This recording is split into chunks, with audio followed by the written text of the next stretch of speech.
Kadang kita suka bilang, gua berkorban demi dia, demi sahabat, demi teman, demi keluarga, demi kerjaan, atau demi apalah. Tapi makin kesini gua makin sadar akan satu hal yang agak pahit. Berkorban itu sebenarnya nggak pernah ada. Yang ada cuma dua. Kita sedang dikorbankan, atau kita sedang mengorbankan sesuatu dengan sadar. Dan dua hal ini tentunya sangat berbeda. Jauh berbeda. Bahkan beda banget.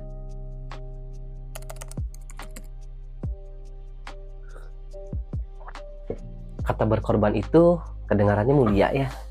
Terdengar dewasa, bijak, penuh cinta.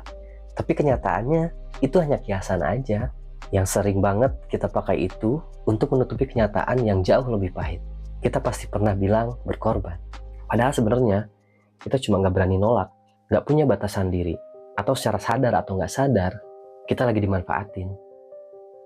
Dan lucunya, kita pakai kata itu supaya kelihatan baik. Supaya apa yang kita lakukan itu terlihat benar dan bisa dibenarkan.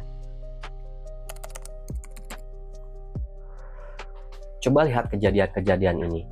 Lu selalu bantu temen lu. Apapun yang dia minta, lu berusaha ada. Tapi ketika lu butuh dia, ya udah hilang. Gak ada kabar. Atau banyak alasan. Atau di tempat kerja, lu bantu ngehandle banyak kerjaan. Selalu diminta bantuan lah. Berkorban demi tim. Atau apalah. Tapi giliran kerjaannya selesai, diklaim berkat temen lu. Atau bahkan ketika pembagian insentif, pembagian honor ditunda-tunda atau disamaratakan sama temen lu, atau bahkan disirikin, dibilang cari muka, bahkan nama lu nggak pernah disebut. Dan di dalam hubungan, lu selalu ngalah, selalu menyesuaikan, bahkan memaksakan, selalu berusaha lebih peduli, tapi hampir nggak pernah dihargai dengan baik. Kalau situasinya kayak gitu, jujur aja, itu bukan berkorban, itu dikorbankan. Lu dirugikan secara halus, tapi lu bungkus dengan kalimat, gua berkorban kok, nggak apa-apa. Padahal sebenarnya, apa iya nggak apa-apa? Di sisi lain, ada yang namanya mengorbankan. Ini beda banget. Mengorbankan artinya lu sadar dengan apa yang lu lepaskan atau lu pilih, dan lu tahu jelas tujuannya. Misalnya, lu mengorbankan waktu untuk belajar demi masa depan lu.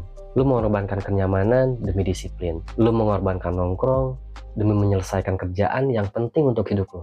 Atau lu mengorbankan ninggalin kebiasaan ngumpul dengan circle lu demi keluarga kecil lu. Di sini lu bukan sebagai korban. Lu pemilik kendali. Lu yang punya otoritas atas hidup lu. Dan lu sadar apa yang lu pilih. Kita sering gak sadar bahwa kita sedang dikorbankan karena beberapa hal ini. Kita takut dibilang egois, kita takut ditinggalkan, kita nggak enak menolak, kita terbiasa memprioritaskan orang lain sampai lupa sama diri sendiri. Dan yang paling parah, kita dibesarkan dengan pola pikir bahwa kebaikan itu harus rela berkorban. Padahal kebaikan itu nggak sama dengan menyakiti diri sendiri. Mulai sekarang, coba ubah pola pikir. Bukan gua berkorban demi dia, tapi gua mengorbankan sesuatu karena gua memilih. Atau jika situasinya nggak adil, gua nggak mau lagi jadi orang yang dikorbankan. Karena hidup itu pilihan. Lu punya otoritas atas hidup lu. Mulailah bersikap. Kalau lu nggak pilih diri lu sendiri, orang lain yang akan memilihkan peran untuk lu. Dan seringkali peran itu adalah menjadi korban. Belajar bilang enggak. Belajar pasang batasan diri. Belajar lihat mana hubungan sehat dan mana hubungan yang jadiin lu sebagai alat. Belajarlah bersikap. Belajar dari apa yang udah berlalu. Kalau lu memberikan sesuatu, pastikan lu sadar dengan apa yang lu lakukan. Dan pastikan itu adalah pilihan sadar. Bukan karena tekanan, atau bukan karena takut. Dan bukan karena lu dijadiin tameng. Akhirnya gue cuma mau bilang satu kalimat. Berkorban itu cuma kata yang terdengar indah. Yang nyatanya cuma dua.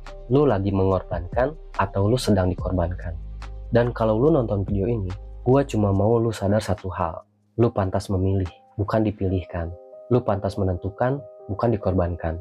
Jadi hari ini lu ada di posisi yang mana? Sampai jumpa di video selanjutnya. Dah.